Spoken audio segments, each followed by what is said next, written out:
utilizar, né, essa abordagem Pickler também na nossa pesquisa aqui no nosso grupo 2, tá bom? Então, vamos lá, né? Então, só vou compartilhar aqui algumas imagens, só, pronto. Então, essa é a Amy Pickler, né? Ela nasceu em 1902, em Viena, né? E quando ela nasceu no Império Austro-Húngaro, né?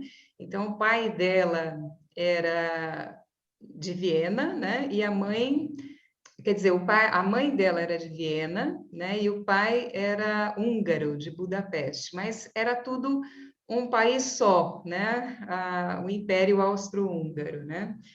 Então, a Amy Pickler, ela ela voltou, né? Ela foi morar depois em Budapeste também com a família, né? Mas ela volta para Viena mais tarde para estudar medicina, né? E se torna médica. E ela vai estudar pediatria, tá? E como pediatra, né? Ela faz formação com alguns médicos que já tinham uma postura diferenciada, né? Na época, um dos médicos que foi professor dela, ele tinha uma clínica pediátrica para crianças e ele tinha um desafio que ele colocava para os alunos dele, né? Para que tratassem as crianças sem que elas chorassem, tá? Então, isso já trouxe para a Amy Pickler uma postura muito diferenciada na atuação com as crianças, né? E assim, só para falar resumidamente um pouco do histórico dela, né? Ela era judia e, e quando ela se casa com o marido dela era húngaro também, né? E quando ela vai ter o primeiro filho dela, quando ela é engravida, ela e o marido decidem cuidar do filho de uma forma diferente do que ela via acontecendo na época, né? Porque na época, assim, as pessoas enfaixavam as crianças, né? Deixavam em cercadinhos, em carrinhos, e as crianças não tinham liberdade de movimento. E ela decidiu que com o filho dela, ela ia fazer totalmente diferente, ia dar liberdade de movimento e acompanhar o desenvolvimento natural da criança, né? E isso, na verdade, com a própria filha, Ana, né, que nasceu em 1931, ela fez toda uma observação da própria filha e tratou a filha de uma forma muito diferente, né? E isso fez com que ela desenvolvesse a abordagem Pickler, tá? Então, depois ela vai com a família para Budapeste, né? E lá ela se torna uma pediatra. E só que era uma época, né, muito próximo ali da Segunda Guerra Mundial. E então, quando ela está em Budapeste, né, ela se torna pediatra, tem um consultório que se torna muito conhecido, porque ela tem uma pediatria muito diferente, ela acompanha muito de perto as famílias, né? Ela faz observação no próprio consultório, com os bebês, né? E tem uma atitude muito próxima realmente, né? E aplica com os pacientes dela o que ela viu e desenvolveu com a própria filha. Mas como ela é judia, quando chega a Segunda Guerra Mundial, ela precisa se esconder, né? Ela passa algumas dificuldades pelo fato de ser judia, o marido dela é preso também, né? Vai para um campo de concentração. Mas depois da guerra, ela se torna a coordenadora, né, responsável por um abrigo que fica nessa Rua López Lajos, lá na Hungria, né, em Budapeste. E nesta casa, ela escolhe a casa, né, e a prefeitura oferece para ela a oportunidade de gerenciar um abrigo. Como ela era uma pediatra muito conhecida em Budapeste, ela recebe esse convite. E nessa casa, ela desenvolve um trabalho que se torna conhecido em toda a Europa depois, né? Porque, assim, logo após a Segunda Guerra Mundial, existiam vários abrigos, né? Na Europa toda, muitas crianças órfãs. E ela faz um trabalho que é um trabalho muito especial, muito diferente, porque em todos os abrigos da Europa, ou na grande maioria deles, as crianças têm problemas de desenvolvimento, né? Tem sequelas de institucionalização, né? Ou não se desenvolvem bem na questão motora, física, ou psicologicamente ficam com traumas, com dificuldades. E aqui nessa casa da Rua Lopes, não, isso não acontece, né? Então, na década de 70, eles começam a oferecer muitos cursos de formação, tá? Então, para outros abrigos dentro da própria Hungria, né? E aí eles desenvolvem vários instrumentos de observação. Todo o trabalho da Amy Pickler, ele é muito embasado na observação de bebês. Ela era muito estudiosa e o fato dela ter estudado em Viena, Viena era um centro muito forte de conhecimento, né? Freud estava lá em Viena desenvolvendo a psicanálise e tinha muitos professores, né, ela teve contato com muitas pessoas interessantes. O marido dela também era um pedagogo montessoriano, tá? Então, Montessori era viva, o marido dela fez cursos com Montessori na época, né? Então, assim, ela tem todo um conhecimento na época que era um conhecimento muito moderno, entre aspas, sobre o desenvolvimento infantil, né? E aí, esse trabalho nesta casa, nesse abrigo, se tornou um trabalho de referência, tá? Então, essa é uma outra foto da mesma casa, né?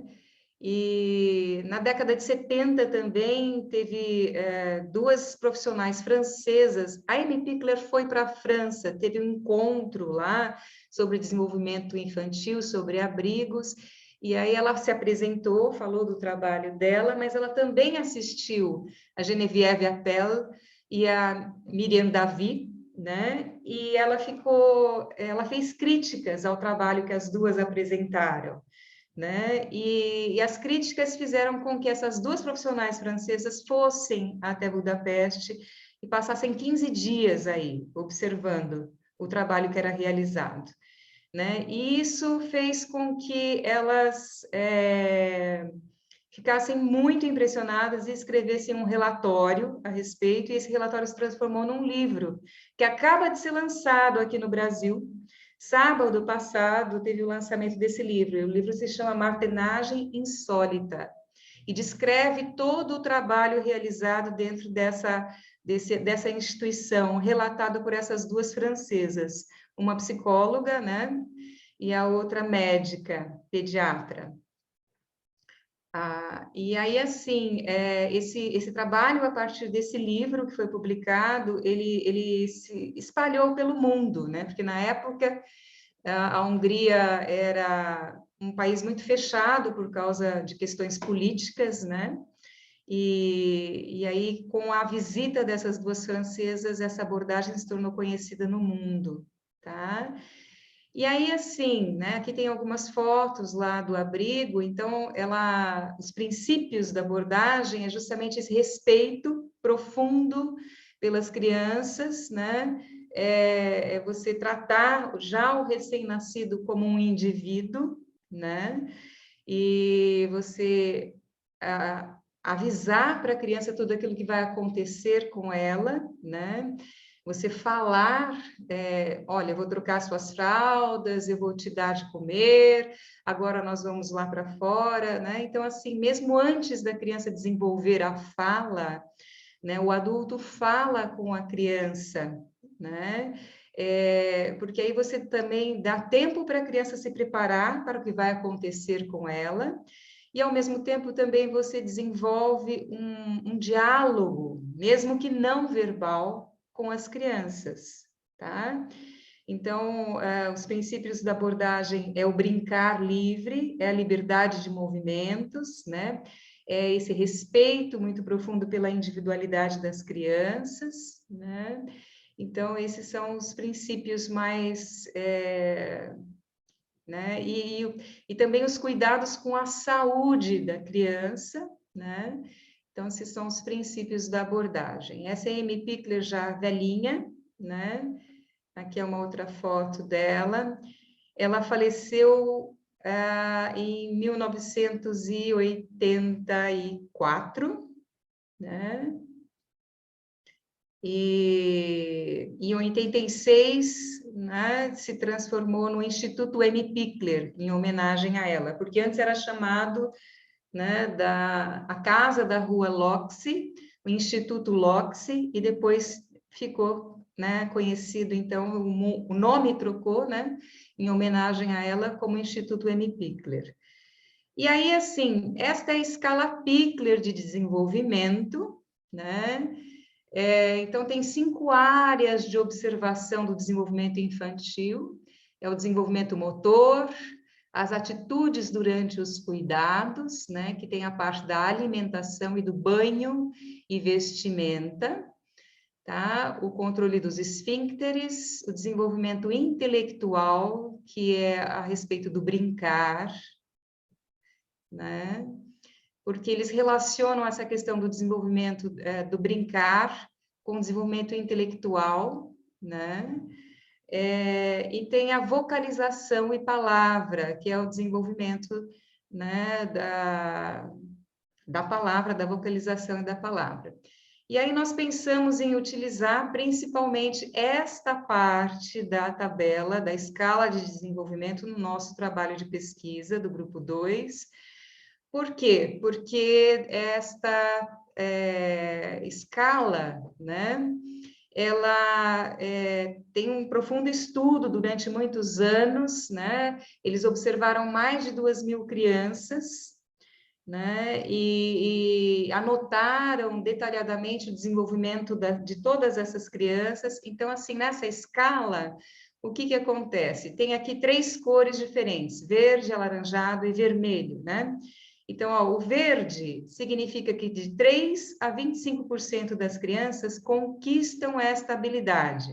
Então, as habilidades estão descritas aqui do lado esquerdo, né? E de 25 a 75% das crianças conquistam a habilidade é o alaranjado, e o vermelho de 75 a 97% das crianças. Então, eles falam de uma janela, né, de meses, aonde cada uma das habilidades são conquistadas. Então, por exemplo, a reação à palavra.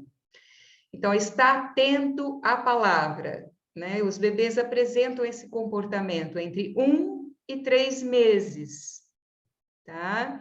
Move os lábios, sorri e emite sons entre 2 e 4 meses, né?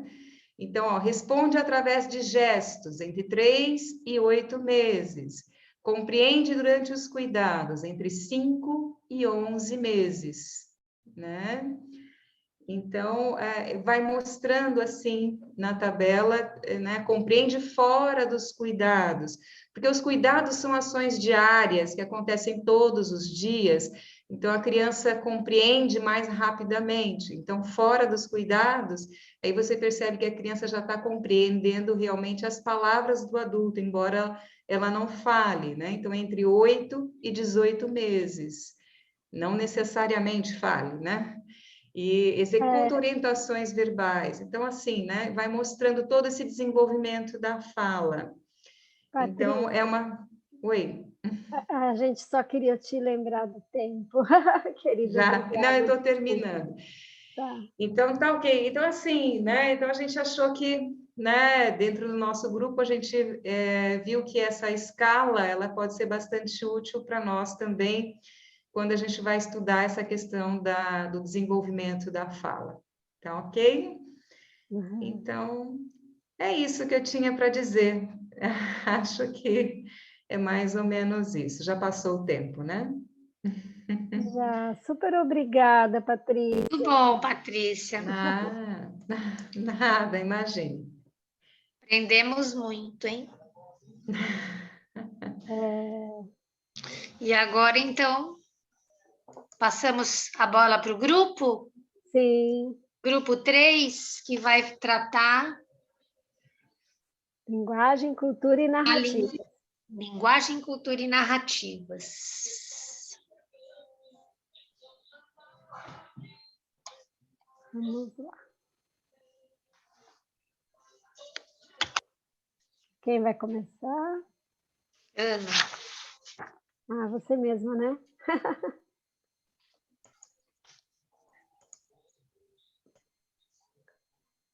Ela está mudando aí tudo, preparando. Já está aparecendo para vocês? Já sim, Ana Carolina. Atenção, meu grupo, chamando todo mundo. É só para que a gente tenha umas partes de leituras de frases aqui no meio, rapidinho, e aí para todo mundo ficar atento ao seu momento.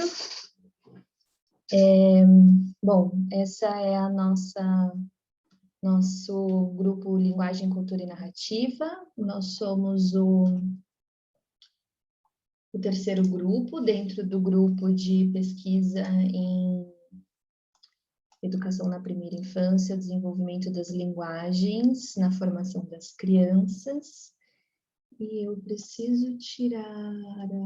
Já está tudo certo. Ótimo, então tá bom. Agora eu estou vendo todo mundo. Então, nós somos um grupo bem grande, diferente dos grupos anteriores. Lucas, desliga onde? A Olivia não está mais, então, Ana?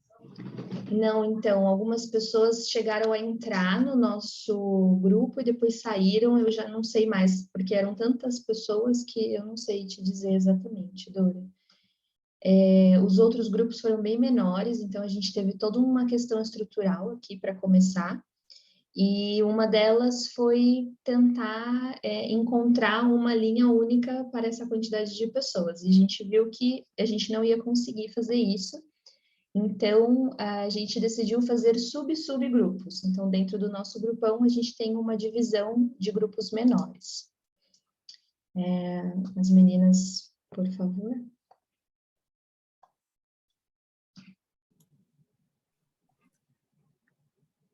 É preciso uma aldeia para se educar uma criança.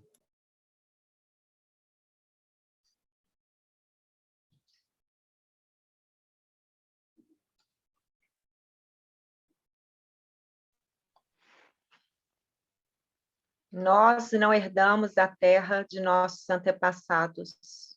Nós a pegamos emprestada de nossas crianças.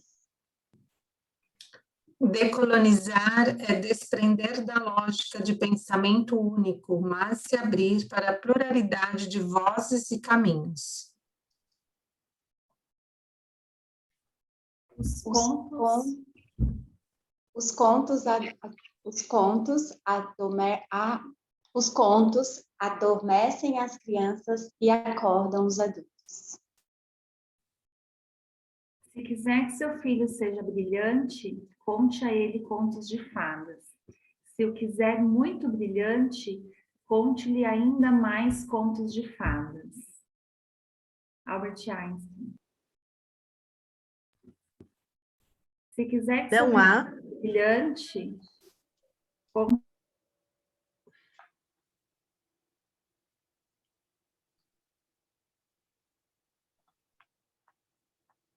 Pode ir, Carla. Não há, basicamente, em nenhum nível, uma outra educação que não seja a autoeducação. Toda educação é autoeducação. E nós, como professores e educadores, somos, em realidade, apenas o entorno da criança educando-se a si própria. Devemos criar o mais propício ambiente para que a criança eduque-se junto a nós, da maneira como ela precisa educar-se por meio de seu destino interior. Rudolf Steiner. Bom, depois de toda essa miscelânea de narrativas da diversidade, nós fomos aos poucos construindo, então, como seria a divisão desses subgrupos. E aí a gente chegou numa estrutura em que separa o primeiro subgrupo com as raízes do Brasil, então, a parte das narrativas indígenas, afro-brasileiras e diaspóricas, elas vão estar no subgrupo 1. No subgrupo 2, a gente vai falar do processo de contação de histórias em si, né, do ato, do gesto do professor. E no subgrupo 3, a gente vai falar então, sobre as semelhanças que existem nas mais diversas linhas de contos ancestrais do mundo. Quando a gente chegou nessa conclusão, dessa separação, desse 3, a gente teve que rever um pouquinho a estrutura da descrição que a Rose e a Dora tinham feito, né, sobre o nosso grupo, para que conseguisse estar todo mundo aí contemplado na descrição do grupo. Então, a gente mudou ela um pouquinho, depois a gente vai passar para vocês, Dora e Rose, que está um pouquinho alterada aquela descrição. Então, ficamos com a linguagem como herança ancestral, fortalecimento de valores e culturas, nas narrativas e contos. Como a presença e a verdade do contador transborda para a criança por meio da língua e da linguagem. Linguagem em diálogo, contos formativos das raízes brasileiras, afro-indígena e diaspóricas. Outros contos ancestrais que dialogam com imagens arquetípicas da alma humana. Foi assim que a gente conseguiu que todos os grupos estivessem contemplados na descrição, né? Todos esses subgrupos.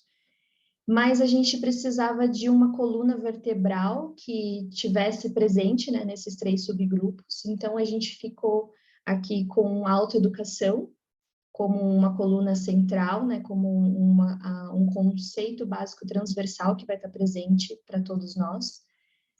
Origem e decolonização dos contos e das narrativas como uma ressignificação, uma desmistificação desses aspectos que geram preconceitos linguísticos, preconceitos culturais, a potencialidade das línguas e da linguagem nas narrativas orais, como uma manifestação da cultura e da identidade, do espírito dos diferentes povos.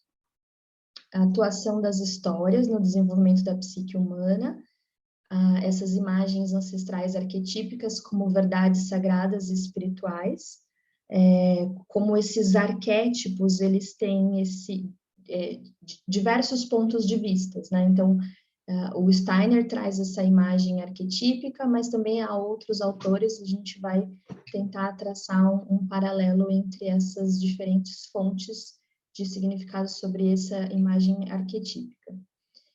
Os contos como fonte de cura e nutrição para a alma, como alimento anímico, né, que fortalece o corpo etérico, às vezes até o físico, né, revitaliza, e, obviamente, o desenvolvimento infantil, segundo a antropologia da criança, todas essas coisas vinculadas sempre ao desenvolvimento da criança, como tudo isso está em relação à criança, especificamente aí dessa faixa etária do 1º setembro.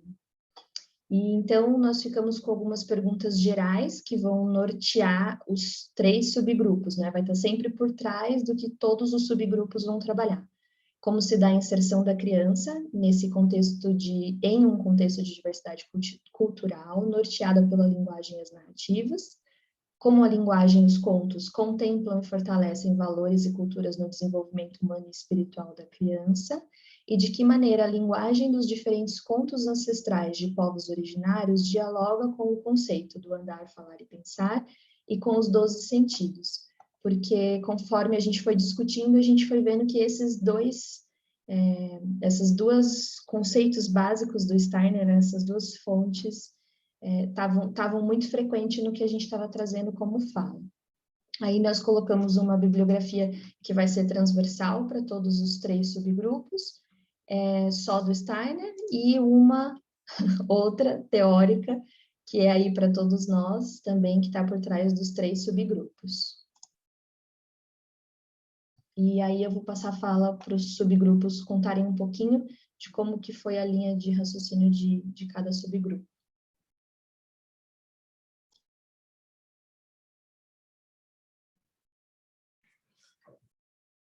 Só quando a última árvore for derrubada, o último peixe for morto e o último rio for poluído, é que o homem perceberá que não pode comer dinheiro. Subgrupo 1. Navegando pela arte, natureza, mares e outros saberes. Participantes: Irene Zilda da Silva, Sandra Rejânia e Sueli Gomes. Palavras-chave: língua, linguagem, construção, corpo e linguagem artística, sentidos, contos corporais. Conceitos-chave: a língua e as linguagens, corporal, musical e artística afro-indígena e diaspóricas brasileiras. Construção da cultura a partir de origens e raízes do Brasil. Corporalidade e musicalidade. Contos registrados no corpo, como a criança do primeiro setênio. Perguntas norteadoras. Como a corporeidade e a linguagem artística estão culturalmente presentes no cotidiano de nossos bebês e crianças? Como a conquista da língua dialoga com andar, falar, pensar e a relação do ser humano com o cosmo? De qual forma, no desenvolvimento da criança, a atuação dos 12 sentidos é vivenciada na cultura originária, africana e afro-brasileira? Próximos passos, né, que seria revisitar as leituras, pesquisa de campo, observação da criança indígena na aldeia, convite a lideranças indígenas e afro-brasileira que trabalham com educação infantil. Aqui são as referências bibliográficas que não vou ler para vocês, né? E a Sueli vai falar um momentinho, um pouquinho, ela vai só fazer um fechamento. Boa noite, pessoal. Sobre a criança e educação indígena, eu gostaria de trazer uma breve contribuição em relação às vivências que eu tenho com os povos originários. Eu já ouvi de uma educadora indígena, ela falando que conhece a antroposofia, Paulo Freire, está bem dentro de todas as teorias e contribuições desses ilustres educadores, né? Que eles se pautaram na educação indígena. Ela faz essa brincadeira e é muito interessante que muito que o Steiner traz, que o Paulo Freire traz, e até Vygotsky, M. Pickler, parece muito com o que já acontece na educação indígena, que foi toda construída a partir de saberes ancestrais que até hoje são respeitados e honrados, né? Educação indígena tem como referência curricular o bilinguismo, todas as crianças são bilíngues ou trilíngues, a interculturalidade e a interdisciplinariedade. Eles trabalham a educação com um elemento, por exemplo, o dia que vai trabalhar, fazer a tinta com as crianças, pega o genipapo, vai ver qual o bioma que esse fruto vem, para que esse fruto serve. Tudo é trabalhado, todas as disciplinas são trabalhadas em um elemento que é da vivência deles, né? Tem como princípio também a liberdade, o coletivo e a inclusão. Essa liberdade, ela passa pela questão da corporidade, né? Ela passa pela escola sem paredes, né? É uma escola livre, essa vivência do corpo e da arte, dos contos, é toda vivenciada de uma forma livre, né? E vivenciada também com o corpo artisticamente. O coletivo e a inclusão é que as crianças estão dentro de qualquer tarefa, né? Desde buscar uma lenha, a fazer um artesanato junto com os pais, participar dos rituais espirituais, ajudar a confeccionar os instrumentos, os utensílios, a cuidar das crianças menores. Então, a criança, o tempo todo, ela é incluída, não tem assim um momento do adulto e um momento da criança, é tudo no coletivo e junto, né? Há uma filosofia de respeito à criança como indivíduo e não como um vir a ser, né? A criança tem muito a ensinar para o adulto, né? Então, são valores que são respeitados e realmente eles se fazem presentes no dia a dia da educação da criança indígena. Os valores são principalmente o valor da vida, de respeito à vida, de respeito à terra, de respeito do coletivo e da espiritualidade. Então, isso que o Steiner traz como individualismo ético, ele é realizado dentro do coletivo, da visão do coletivo e da espiritualidade na educação da criança indígena. Obrigada, queria brevemente trazer essas contribuições.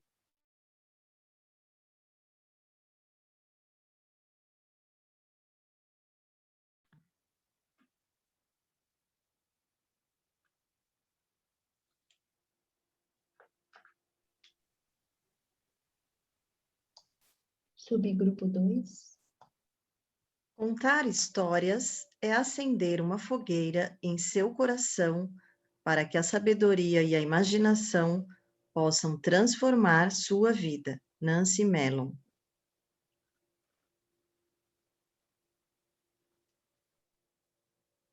Então, esse é o subgrupo 2. Nós ficamos em 2 pessoas.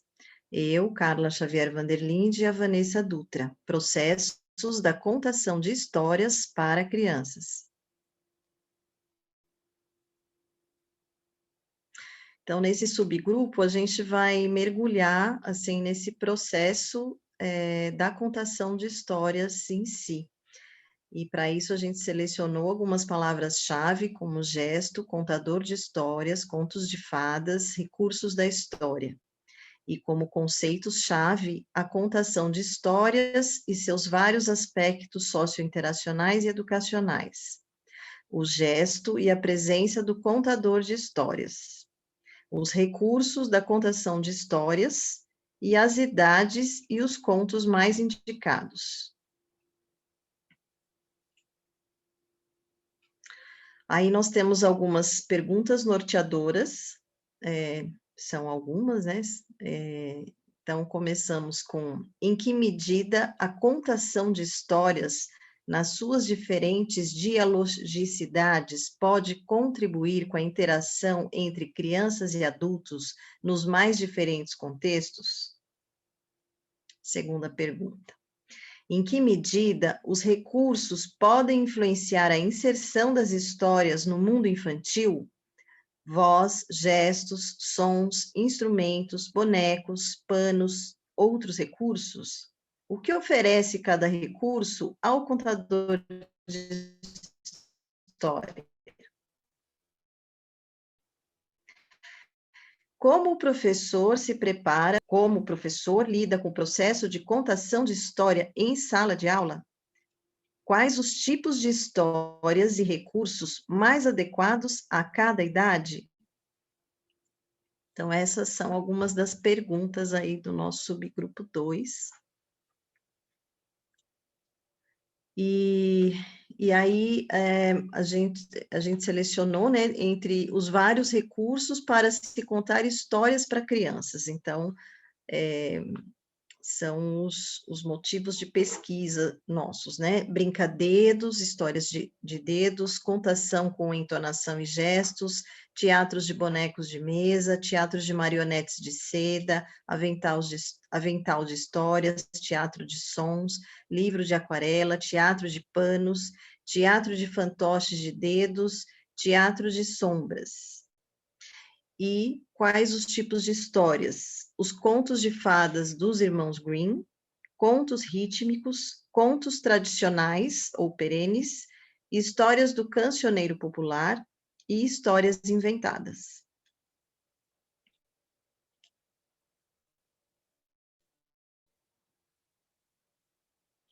Como próximos passos, nós colocamos aí, que seria a realização de um processo de pesquisa, entrevistando professores e contadores de histórias para ver como eles lidam com esse processo. E aí a gente colocou algumas sugestões, né, de possíveis entrevistados: a Karen Stá, do Conte Outra Vez, Maria Luísa Baiana, da Rudolf Steiner, a Sandra Schmidt, da Casa Amarela, Luísa Lameirão, da Rudolf Steiner também, e a Luciana Fernandes Ribeiro, da Três Fontes. Aí nós colocamos também as referências bibliográficas, e depois vocês podem ver com calma. E esse é o subgrupo 2. Então, passando a palavra para o 3 agora. Obrigada.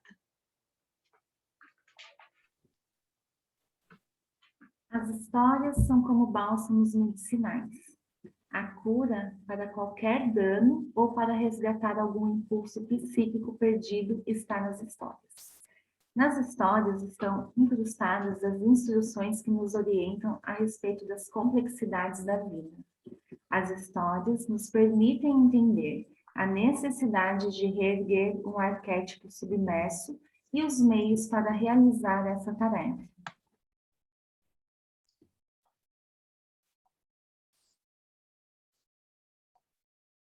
O subgrupo 3, então, somos eu, a Bruna e a Camila. Nós fizemos várias reflexões a respeito de como que a gente ia tratar isso sem sair da primeira infância, e nós acabamos chegando na conclusão de que é possível encontrar, a gente pode estar enganado no final da nossa pesquisa, mas que é possível encontrar, então, arquétipos comuns nos diferentes contos ancestrais, né, de diversas culturas e tradições, e como se dá, então, essa atuação desses arquétipos em comuns nas crianças dessas diversas fases do desenvolvimento infantil. Acredito que tudo aqui dos nossos palavras e conceitos chaves vão ser trabalhados nas nossas perguntas. Então, eu vou ler as perguntas e vou comentar rapidamente. Como que os arquétipos comuns e a jornada do herói dialogam em contos ancestrais de diversas culturas e tradição? Então, a nossa ideia é encontrar aí essas semelhanças dentro das diferenças e entender como que se dá a questão mítica da narrativa dentro do conto de fada, né? Porque a gente sabe que existe já esse conteúdo trabalhado dentro dos mitos. Mas os mitos, na pedagogia Waldorf, a gente só vai trabalhar com as crianças a partir do 2º setênio e nem é a partir exatamente dos 7 anos, né? Eles só começam a entrar depois dos 9. Então, eles são alimento anímico também, mas eles são muito mais trabalhados, não só linguisticamente, mas também como conteúdo arquetípico. Qual o processo de atuação desses contos em cada fase da infância e como colaboram com o desenvolvimento da criança? Quando e como a criança recebe estes conteúdos anímicos e os contos como cura e como alimento para a alma dessa criança. E uma pergunta super importante que sempre está permeando o que a gente vai conversando, discutindo a respeito do tema é por quais motivos, né? Apenas os contos europeus são os mais difundidos mundialmente, não só no Brasil, né? Mas o que leva, né, a cultura europeia eurocêntrica, né, ser tão vista. A gente fala de contos de fadas e a primeira coisa que vem na cabeça são os irmãos Grimm, né? Mas por que não outros, né? Acho que esse é um questionamento que está meio permeando nossa coluna vertebral aqui dos 3 grupos, mas bastante forte aqui no que a gente vai trazer. Como próximos passos, então, a gente pensou na definição dos conceitos, né, chave que a gente vai trabalhar antes da gente começar a olhar para os contos.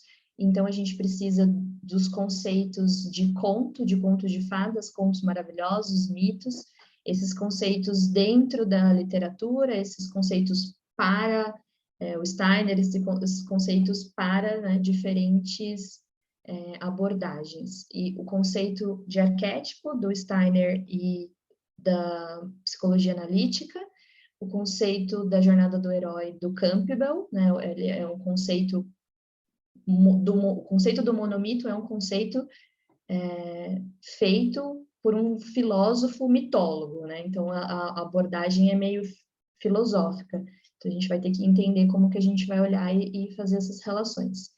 e Antropologia da Criança, do Steiner, né, e o Livegood, e a atuação desses contos no desenvolvimento infantil com todos os nossos autores antroposóficos que já abordam o tema, e a gente colocou também o Bettelheim, que ele é psicanalista, mas ele faz uma abordagem bastante interessante dos contos no desenvolvimento infantil a partir da visão que ele tem, né? Então, a gente pode olhar para isso como um paralelo ou como alguns elementos que possam fazer sentido para a gente ou não.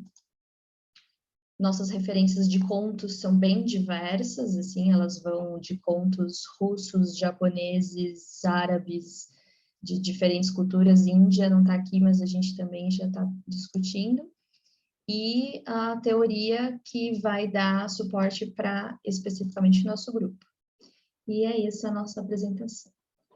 Agradecemos as nossas tutoras, todo mundo aqui do nosso grupão e do nosso grupo especificamente aí por todo o empenho, todos os nossos encontros ao longo desse último mês, quase 2 aí que a gente está trabalhando para se encontrar, e é um grupo bem grande, e é isso. Obrigada, gente.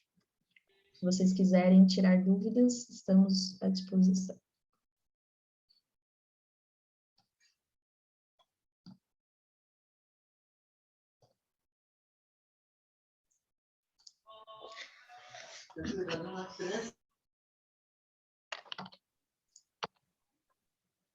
Muito bom, minha gente, muito bom.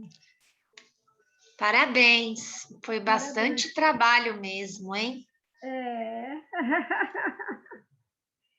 Por enquanto, assim, acho que a gente sente que foi o primeiro contato, tudo fica muito aberto, né? Com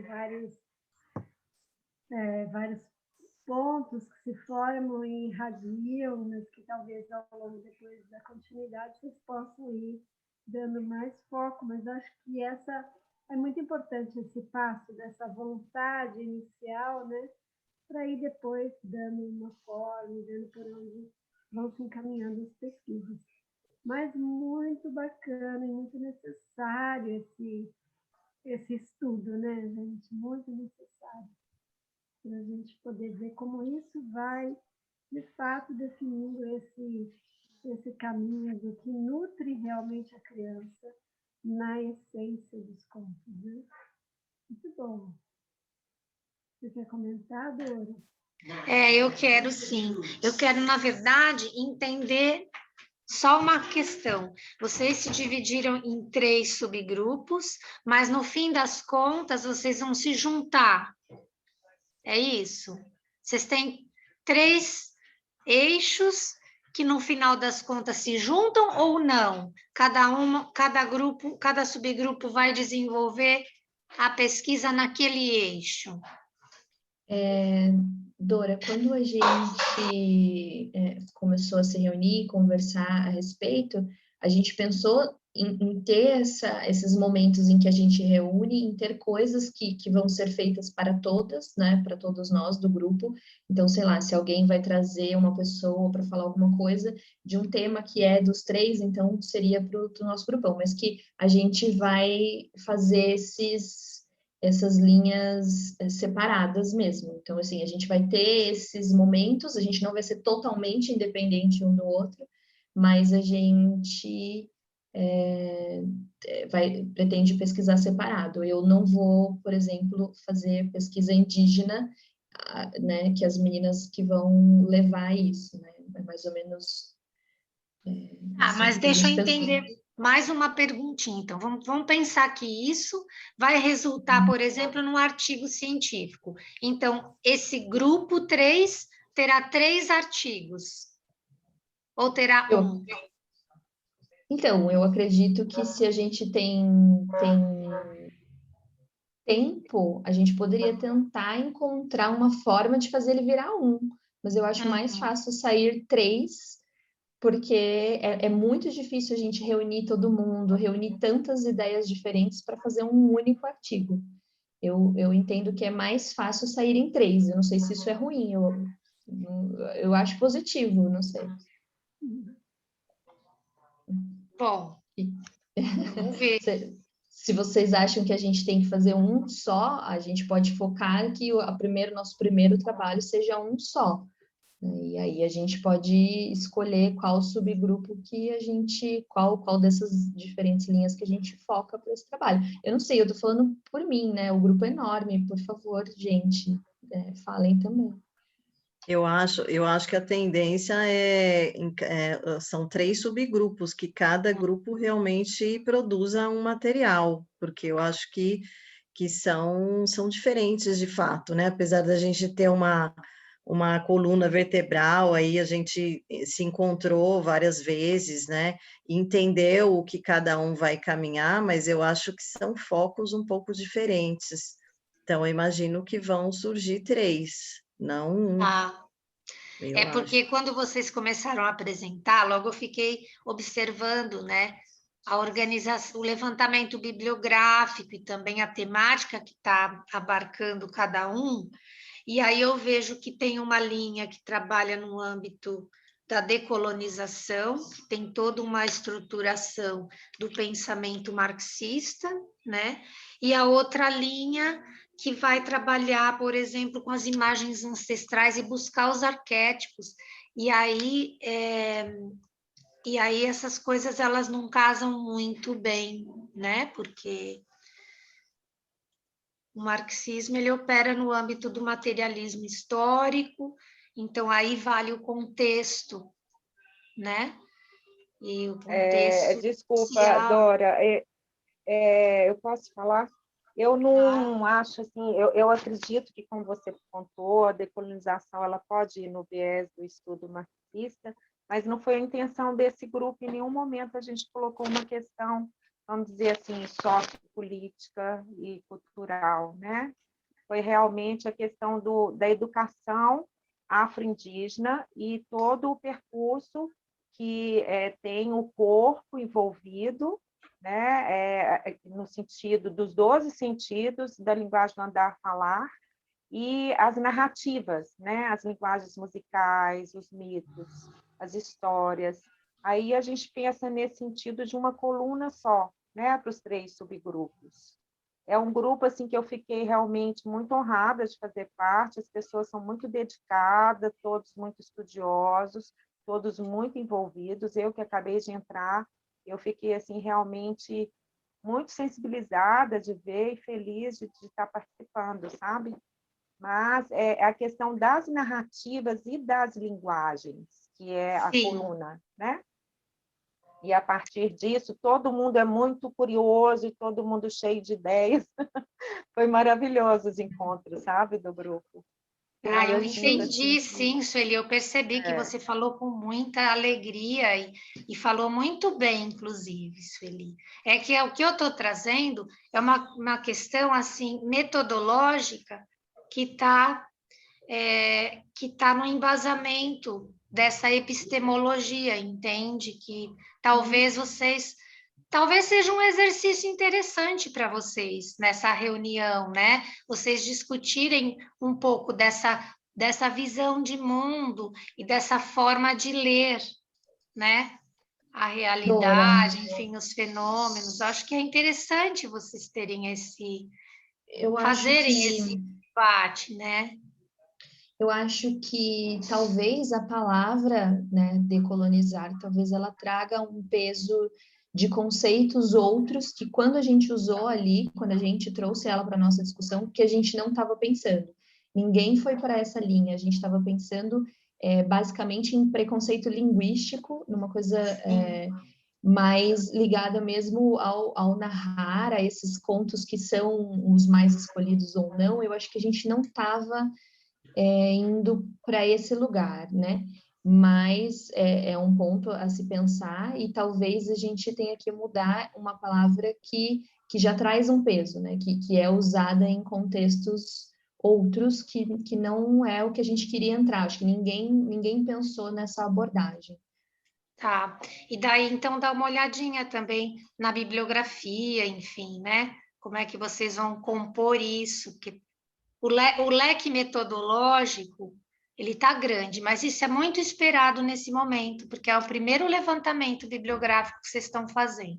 né? É o primeiro momento de apresentar, de entrar em contato com o tema. Agora muita coisa vai rolar, né? Agora, eu acho interessante a proposta que vocês trouxeram, e daí Rose e eu pensamos que a gente poderia abraçar isso como uma proposta para o grupo, né? Que vocês trouxeram uma ideia de convidar lideranças, né? Vocês falaram lideranças indígenas e afro-brasileiras, então, para o grupo de vocês, isso seria bem interessante, né? Agora, para os outros grupos, de repente, a gente poderia fazer uma roda de conversa, um ciclo de um colóquio, sei lá, momentos em que cada grupo escolhesse uma pessoa que tenha a ver com aquele tema para vir conversar com a gente. O que vocês acham dessa proposta? A gente, Rose e eu ficamos muito inspiradas com o que vocês criaram. E aí foi muito interessante, porque eu e a Dora nos reunimos também para preparar, e de repente nós duas falamos assim, nossa, olha só! E aí as duas, ao mesmo tempo, assim, pensamos nisso, né, de que vocês trouxeram como proposta, de que é muito válido para todos os grupos e para todos nós juntos. Então, que para o próximo semestre, quem sabe nós, então, vamos nessa direção. Mas ainda temos um pouquinho de tempo, porque gostaríamos que vocês carregassem isso. Para a gente olhar para esse assunto de novo no nosso próximo encontro, que vai ser dia 15 de junho, né? Muito bom. Mas, desculpa, carregar a pesquisa, né? Fala, desculpa, qual que seria a tarefa mesmo que vocês estão nos propondo? Não ficou muito claro para mim. Então, cada um dos grupos vai encaminhando a sua pesquisa. Então, vocês fizeram um levantamento bibliográfico, todos os grupos fizeram esse levantamento. Agora, vocês precisam refinar desse monte de texto que vocês encontraram. Quais são aqueles que vocês vão selecionar para uma primeira leitura, para fazer os fichamentos, né?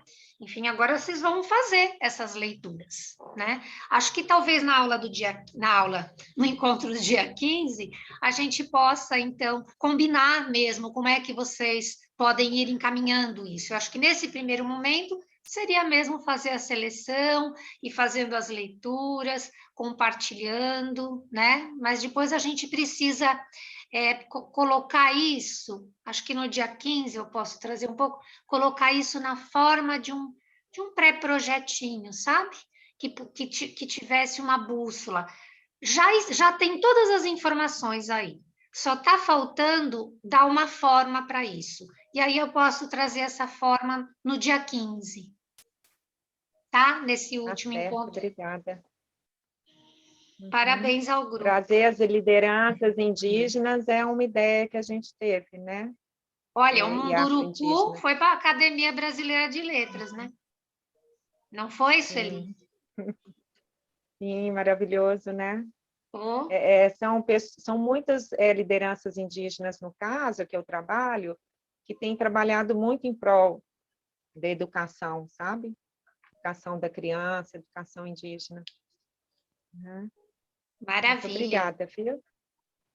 Bom, então nós temos ainda o grupo 4, né, que vai se apresentar no dia 15 de junho, lembrando vocês, então, que a gente aguarda um pouquinho antes do encontro uma apresentação para eu e a Dora olharmos, e aí, então, no próximo encontro, já adiantando, vocês, então, a Dora vai trazer essa forma de organizar, vocês pensem em quem são as pessoas que podem vir como iniciativa de cada grupo para as nossas rodas de conversa, quem sabe para o próximo semestre, né?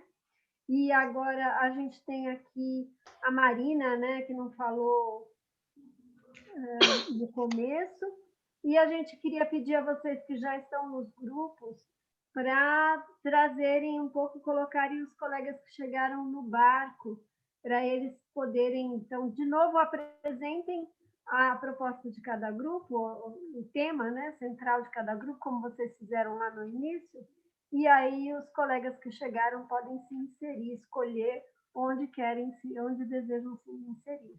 Pode ser? A Marina está aí ouvindo, querida? Você queria falar um pouquinho de você? E aí acho que eu só queria falar uma coisa, pedir desculpa e pedir ajuda de vocês para o próximo encontro, que eu não comecei a gravar do começo. Nós entramos e começamos a falar e eu não gravei. Quando eu me dei conta, eu comecei a gravar, foi na fala da Patrícia. Então, as apresentações do começo, o verso, eu não consegui gravar, desculpa. Se vocês puderem me ajudar a lembrar. Faz parte, né, Ana Carolina? Eu sei o que é isso. Eu também, eu já lembrei no final da aula. Pois é. O duro é lembrar que não gravou, né, e terminou tudo. Esse é o pior. Sim. Muito bom, isso mesmo. Cadê a Marina? Oi, boa noite. Eu tô sem câmera e desculpa, eu não consegui ligar porque a minha internet está um pouco instável, mas como já está no tempo final, é só agradecer pela inclusão no grupo. Meu nome é Marina, eu tenho 25 anos e atualmente, de maneira bem geral, me formei enquanto historiadora e leciono, né, enquanto professora de história. É muito massa a proposta e parabéns pela apresentação. Para o grupo aí. E aí é mais ou menos isso. Boa noite, obrigada pela inclusão.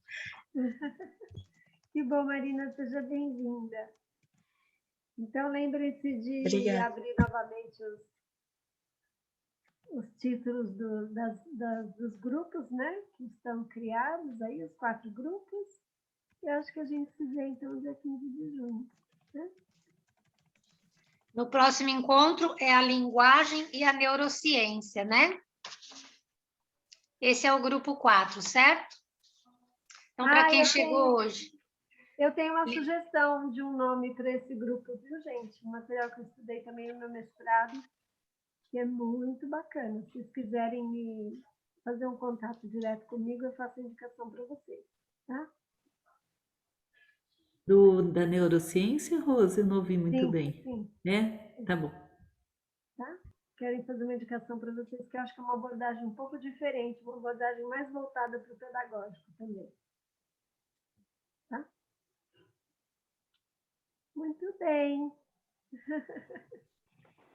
Muito bom esse encontro. Obrigada ao grupo, a todos que participaram, a Patrícia, as contribuições aí dos nossos comentários, do estudo.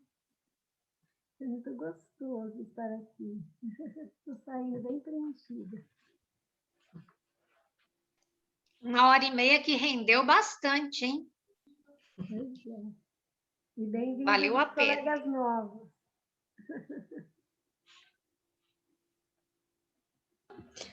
Eu penso que ainda bem que a gente escolheu um grupo, mas a gente vai beber um pouquinho de cada, né? Porque é uma delícia ouvir todo mundo falar. Quando a Patrícia falava, aí eu falava, nossa, o meu grupo é tão bom, mas isso aí é tão legal também. Aí as meninas começam a falar, mas aí esse é tão massa, eu também quero um pouco desse. Ainda bem que a gente no final vai conseguir um pouquinho de todos, né? Olha, Kátia, você está trazendo uma ideia genial, porque assim, a gente tem isso na cabeça mesmo. Vocês vão trabalhar em projetos independentes, mas a gente, nas reuniões, gostaria de sempre fazer esse compartilhamento, sabe? Eu acho que isso é muito importante. Sim, porque é muito rico, todos têm um conhecimento, uma riqueza, já tem intimidade já com alguma coisa e traz de um modo tão gostoso que daí você fala assim, aí vai dando aqueles estalos, nossa, é isso mesmo, que bacana, né? Imagina a gente dividindo o nosso subgrupo em subgrupo. Foi bem difícil. E cada vez vai chegando mais pessoas, será que vai ser esse caminho para os demais grupos também, né?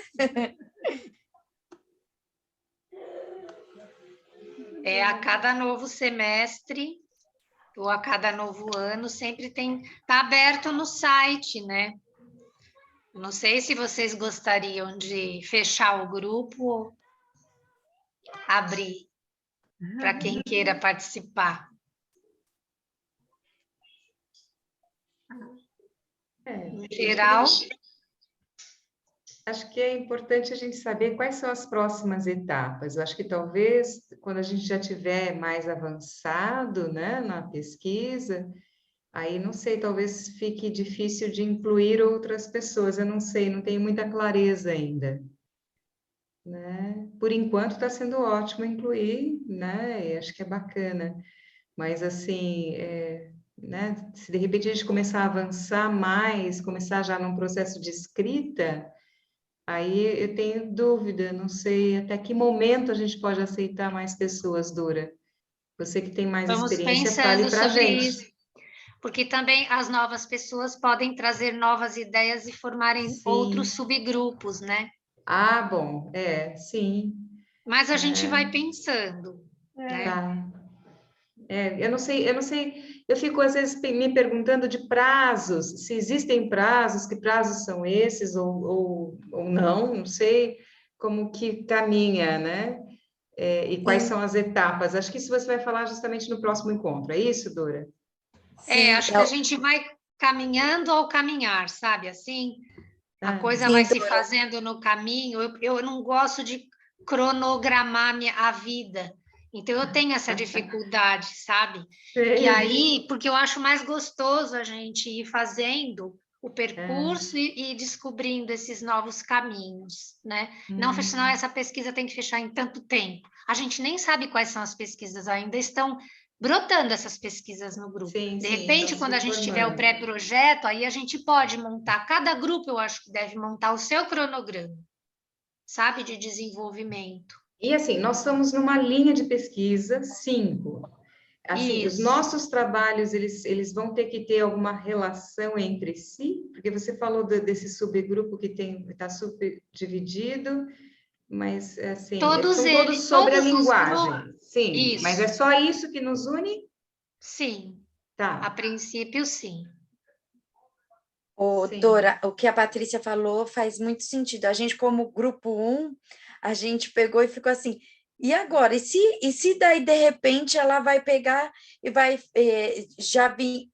E quais são os próximos passos? Gerou uma certa ansiedade, porque a gente falou, a gente precisa de um tempo de se preparar para saber quais vão ser as cenas dos próximos capítulos, para a gente apresentar uma coisa bacana.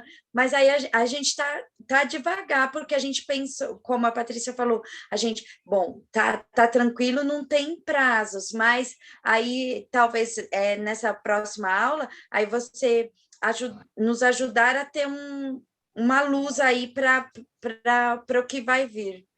Sim, assim, mesmo que não tenha prazos, né? Desculpa, Dora, mas assim, mesmo que não tenha prazos, saber as etapas, acho que vai nos ajudar. Tá bom. Tá? Tá. Então, a ideia é a gente montar o projeto, cada grupo vai montar o seu pré-projeto, só que eu vou mostrar essa forma no próximo encontro, que daí vai ser para o semestre que vem. Essas rodas de conversa com essas pessoas que vêm, que cada grupo pode escolher, já são movimentos de entrar no tema. Cada grupo vai entrar no seu tema, mas já é uma maneira também de compartilhar. Então, a partir do projeto, aí começam essas leituras, aí cada grupo vai fazer o seu cronograma de trabalho, sabe? Vai desenvolver a pesquisa, né? Ela vai ter um objetivo, ela vai definir um tempo para essa pesquisa. No fim das contas, isso vai resultar num artigo científico, né?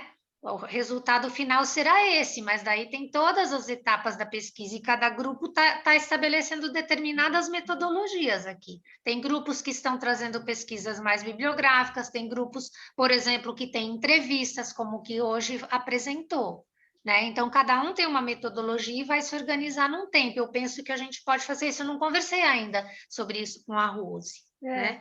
Mas eu penso que a gente não precisa engessar, eu não gosto de engessar, ninguém vai fazer TCC no grupo de pesquisa, a gente está aqui para desenvolver uma pesquisa, e desenvolver no nosso ritmo, escolhendo o tema, sabe? Escolhendo uma bibliografia, que o tema tem uma relação com a nossa biografia, né? E a gente vai no nosso ritmo, né? Aí cada um vai fazer o seu caminho, né? Vai fazer o seu caminho dentro do seu grupo, né? Compartilhando, é um caminho compartilhado, com o pequeno grupo e com a linha toda. Por enquanto, sejam felizes fazendo as suas pesquisas. Ai, que delícia. Não tem coisa mais feliz do que um grupo de pesquisa. Gente, não tem nota, não tem TCC, não tem banca.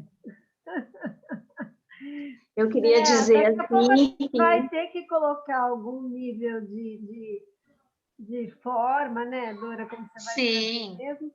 Mas A pesquisa assim, tem mais forma. gostoso, gente, essa alegria de pesquisar, de trazer para a prática, de contextualizar com a própria vida profissional, né? De falei, nossa, olha o que mais eu descobri sobre esse tema que eu gosto tanto. Nossa, não tinha lido esse autor ainda, que bacana fazer um reencontro com ele. Eu acho que isso é que é gostoso no nosso trajeto aí como professores, como, né, educadores, que todos nós somos, né? Em primeiro lugar, todos somos educadores. E eu queria trazer uma palavra, assim, nesse finalzinho, que tenhamos confiança, né? Porque quando a gente tem confiança, a gente se une com pessoas com o mesmo propósito. Eu acho que a gente está aqui com um propósito muito lindo e que tenhamos esperança também, porque com esperança é possível que a gente tenha um propósito na vida e que a gente seja feliz. E é isso que o nosso grupo de pesquisa, eu acho que eu estou muito feliz e acredito que vai dar muito certo. E ainda bem que não precisa ser um TCC, viu? Porque não. Quero me divertir. A gente precisa trocar esse nome de TCC, porque os TCCs também levam a lugares tão bonitos. Não. É que às vezes a gente quer chegar num lugar bem bonito, gostoso, numa montanha bem alta, sem dor e sem esforço. Isso, né? que continue assim. Faz parte. Beijo. Uma noitinha maravilhosa para vocês, que vocês adormeçam com tudo isso. Obrigada, gente. Todos nós, Vanessa. Obrigada. Tchau, tchau. Obrigada, gente. Boa noite. Obrigada, gente. Até a próxima. 15/6. Tchau, boa noite. Obrigada, boa noite. Obrigada, tchau, tchau. Tchau, tchau. Tchau.